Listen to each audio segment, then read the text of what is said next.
Bible പഴയ നിയമത്തിനുള്ള വായന സങ്കീർത്തനങ്ങൾ 61-ാം അധ്യായം. ദൈവമേ, എൻ്റെ നിലവിളി കേൾക്കണമേ, എൻ്റെ പ്രാർത്ഥന ചെവികൊള്ളണമേ. ഹൃദയം തകർന്ന് ഞാൻ ഭൂമിയുടെ അതിർത്തിയിൽ നിന്ന് അവിടത്തോട് വിളിച്ചപേക്ഷിക്കുന്നു. എനിക്ക് അപ്രാപ്യമായ പാറയിൽ എന്നെ കയറ്റി നിർത്തണമേ. അങ്ങാണ് എൻ്റെ രക്ഷാ കേന്ദ്രം, ശത്രുക്കൾക്കെതിരെയുള്ള സുശക്ത ഗോപുരം. ഞാൻ അങ്ങയുടെ കൂടാരത്തിൽ എന്നേക്കും വസിക്കട്ടെ. അങ്ങയുടെ ചിറകിൻ കീഴിൽ ഞാൻ സുരക്ഷിതനായിരിക്കട്ടെ. ദൈവമേ, അങ്ങ് എൻ്റെ നേർച്ചകൾ സ്വീകരിച്ചു. അങ്ങയുടെ നാമത്തെ ഭയപ്പെടുന്നവർക്കുള്ള അവകാശം എനിക്ക് നൽകി. രാജാവിന് ദീർഘായുസ്സ് നൽകണമേ. അവൻ്റെ സംവത്സരങ്ങൾ തലമുറകളോളം നിലനിൽക്കട്ടെ. ദൈവസന്നിധിയിൽ അവൻ എന്നേക്കും സിംഹാസനസ്ഥനായിരിക്കട്ടെ. അവിടുത്തെ കാരുണ്യവും വിശ്വസ്തയും അവനെ കാത്തു സൂക്ഷിക്കട്ടെ. അപ്പോൾ ഞാൻ അവിടുത്തെ നാമത്തെ എന്നേക്കും പാടിപ്പുകഴ്ത്തും. അങ്ങനെ ഞാൻ എൻ്റെ നേർച്ച ദിനം തോറും നിറവേറ്റും. ദൈവത്തിൽ മാത്രമാണ് എനിക്ക് ആശ്വാസം. അവിടുന്നാണ് എനിക്ക് രക്ഷ നൽകുന്നത്. അവിടുന്ന് മാത്രമാണ് എൻ്റെ അഭയശൈലയും കോട്ടയും. ഞാൻ കുലുങ്ങി വീഴുകയില്ല. ചരിഞ്ഞ മതിലും ആടുന്ന വേലിയും പോലുള്ള ഒരുവനെ തകർക്കാൻ ഞങ്ങൾ എത്രനാൾ ഒരുമ്പെടും. അവൻ്റെ ഔന്നത്യത്തിൽ നിന്ന് അവനെ തള്ളിയിടാൻ മാത്രമാണ് അവർ ആലോചിക്കുന്നത്. അവർ വ്യാജത്തിൽ ആനന്ദിക്കുന്നു, അധരങ്ങൾ കൊണ്ട് അനുഗ്രഹിക്കുന്നു, ഹൃദയം കൊണ്ട് ശപിക്കുന്നു. ദൈവത്തിൽ മാത്രമാണ് എനിക്ക് ആശ്വാസം. അവിടുന്നാണ് എനിക്ക് പ്രത്യാശ നൽകുന്നത്. അവിടുന്ന് മാത്രമാണ് എൻ്റെ അഭയശിലയും കോട്ടയും.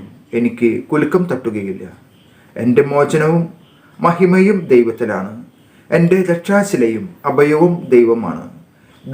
ജനമേ, എന്നും ദൈവത്തിൽ ശരണം വയ്ക്കുവിൻ. അവിടുത്തെ മുമ്പിൽ നിങ്ങളുടെ ഹൃദയം തുറക്കുവിൻ. അവിടുന്നാണ് നമ്മുടെ സങ്കേതം. മർത്യൻ ഒരു നിശ്വാസം മാത്രം. വലിയവനും ചെറിയവനും ഒന്നുപോലെ മിത്തിയാണ്. തുലാസിന്റെ തട്ടിൽ അവർ പൊങ്ങിപ്പോകും. അവർ മുഴുവൻ ചേർന്നാലും ശ്വാസത്തേക്കാൾ ലഘുവാണ്. ചൂഷണത്തിൽ ആശ്രയിക്കരുത്. കവർച്ചയിൽ വ്യർത്ഥമായി ആശ വയ്ക്കരുത്. സമ്പത്ത് വർദ്ധിച്ചാൽ അതിൽ മനസ്സ് വെക്കരുത്. ദൈവം ഒരു പ്രാവശ്യം അരുളി ചെയ്തു, 2 പ്രാവശ്യം ഞാൻ അത് കേട്ടു. ശക്തി ദൈവത്തിൻ്റെതാണ്. കർത്താവേ, കാരുണ്യവും അങ്ങയുടേതാണ്. അവിടുന്ന് മനുഷ്യനെ പ്രവൃത്തിക്കൊത്ത് പ്രതിഫലം നൽകുന്നു. ദൈവമേ, അവിടുന്നാണ് എൻ്റെ ദൈവം. ഞാൻ അങ്ങയെ തേടുന്നു. എൻ്റെ ആത്മാവ് അങ്ങേക്കായി ദാഹിക്കുന്നു.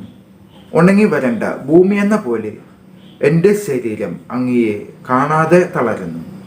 അങ്ങയുടെ ശക്തിയും മഹത്വവും ദർശിക്കുവാൻ ഞാൻ വിശുദ്ധ മന്ദിരത്തിൽ വന്നു.